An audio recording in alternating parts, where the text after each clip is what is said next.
Hello friends, good morning everyone. कैसे हैं आप सभी? आशा करता हूं कि आप सभी बिल्कुल स्वस्थ, मस्त और ज़बरदस्त होंगे।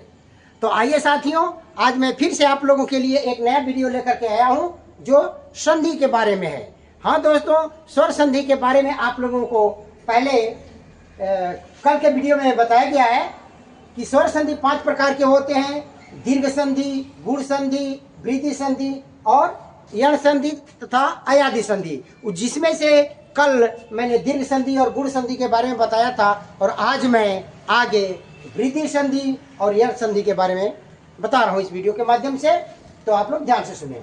वृद्धि संधि, यदि अ या आ के बाद, यदि अ या आ के बाद ए आए रहे, ए या आए दोनों में से कोई भी आए, अ या आ के बाद ए या आए रहे तो उसके स्थान पर अय हो जाता है, अय का मात्रा आ जाता है। और यदि अ आ के बाद ओ या औ रहे तो अ आ के स्थान पर औ हो जाता है और इसी को वृद्धि संधि कहते हैं, यानी मात्रा में वृद्धि हो जाती है। ए भी रहता है तो अय हो जाता है, मात्रा की वृद्धि हो गई। ओ और ओ रहेगा तो भी औ हो जाता है, यानी मात्रा की वृद्धि हो जाती है और इसीलिए इसे वृद्धि संधि कहते हैं। आइए जैसे देखते हैं कि अ प्लस ए या आए दोनों में से कोई भी आएगा तो अय होगा। अगर आ रहे और उसमें भी ए या आए आए तो भी अय होगा। अगर अ के बाद ओ या औ दोनों में से कोई रहे तो उसका औ हो जाता है और आ के बाद अगर ओ या औ रहता है तो भी उसका औ हो जाता है। आइए संधि शब्दों के माध्यम से देखते हैं। जैसे तथा प्लस एव, तथा में आ है, एव में पहले ए है तो दोनों मिलकर के यहाँ पर देखिए तथा एव, यानी अय का मात्रा हो गया। तो यही आ प्लस ए मिलकर के अय हुआ है। उसी प्रकार से एक प्लस एक बराबर एक, एक में अ, एक क अ और यहाँ पर ए, अ और ए मिलके अय हो गया तो हो गया एक का एक। उसी प्रकार सदा प्लस एव सदैव हो जाता है। तो ये ऐसा करता हूं कि ये आपको समझ में आ गया होगा। आगे चलते हैं।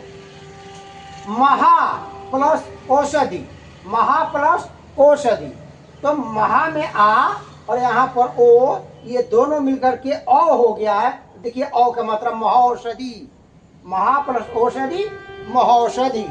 उसी प्रकार जल प्लस ओघ, जल में अ जल अ और यहाँ पर ओ, अ और ओ मिलके अ हो गया तो हो गया जलौघ, अ आ गया। तो ये रहा वृद्धि संधि। आशा करता हूं कि आप सभी को वृद्धि संधि अच्छी तरह से समझ में आ गया होगा। आगे चलते हैं। यण संधि,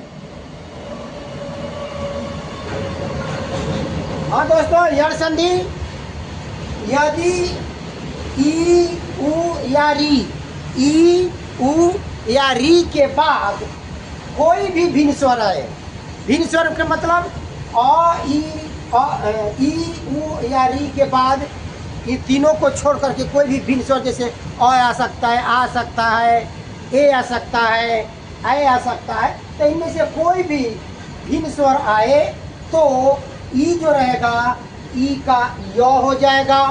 अगर उ रहेगा तो उ के जगह पर व हो जाएगा और री अगर है तो री का र हो जाता है और इसी को यण संधि कहा जाता है। आइए उदाहरण के माध्यम से देखते हैं। जैसे यहाँ पर बताया गया अ ई का, यानी ई जो है, ई के बाद अगर अ आता है, ई के बाद अ आता है तो य हो जाएगा। अगर आ आएगा तो या हो जाएगा, मात्रा बढ़ जाएगा। ई के बाद अगर आ आएगा तो या हो जाएगा। उसी प्रकार अगर उ के बाद अ आता है तो वो हो गया। अगर उ के बाद आ आएगा तो वाह हो जाएगा। उ के बाद ए आएगा तो वे हो जाएगा, यानी इसके अनुसार मात्रा हो जाता है। री प्लस अ, यानी री के बाद अगर अ आता है तो र हो जाएगा। री के बाद अगर आ आता है तो रा हो जाएगा। री के बाद अगर ए आएगा तो रे हो जाएगा। आइए इसको शब्दों के माध्यम से देखते हैं। जैसे इति प्लस आदि, इति प्लस आदि, इति में क्या है ई और यहाँ पर आ, ई और आ मिलकर के क्या हो गया है या, यहाँ पर देखिए या हो गया है। यानी ती में से ई निकल गया तो ये आधा तो हो जाता है और ई और आ मिल करके या हो जाता है तो हो गया इत्यादि। आगे देखते हैं, यदि प्लस अपि, यदि में भी छोटी ई है और यहाँ पर अ है तो ई और अ मिल करके य हो गया है, तो यद्यपि यानी दी में से ई निकल गया तो आधा द हो गया, और य द और य मिलकर यहाँ पर हम दिखा दिए आप लोगों को समझने के लिए, द और य मिलकर के दोनों द होता है तो हो जाता है यद्यपि, यानी ई प्लस अ मिलकर य हो गया है। आगे देखते हैं, सु प्लस आगत, सु में उ और यहाँ पर आ का मात्रा है तो वा हो गया, उ प्लस अ से वा होता है, उ प्लस आ है तो वा हो गया, तो सु प्लस आगत हो गया स्वागत। सु में से उ जब निकल जाएगा तो आधा स हो गया, और उ और आ मिलके वा हो गया गत, स्वागत। आगे देखते हैं, अलु प्लस एसड़, अलु में क्या है, उ का मात्रा है, प्लस इधर ए, तो उ और ए मिलके क्या हो जाएगा, वे हो जाएगा, तो अनु में से ए जब निकल जाएगा तो आधा ना हो जाएगा, आधा ना हो गया, और उ और ए मिलके वे हो गया तो हो गया अन्वेषण।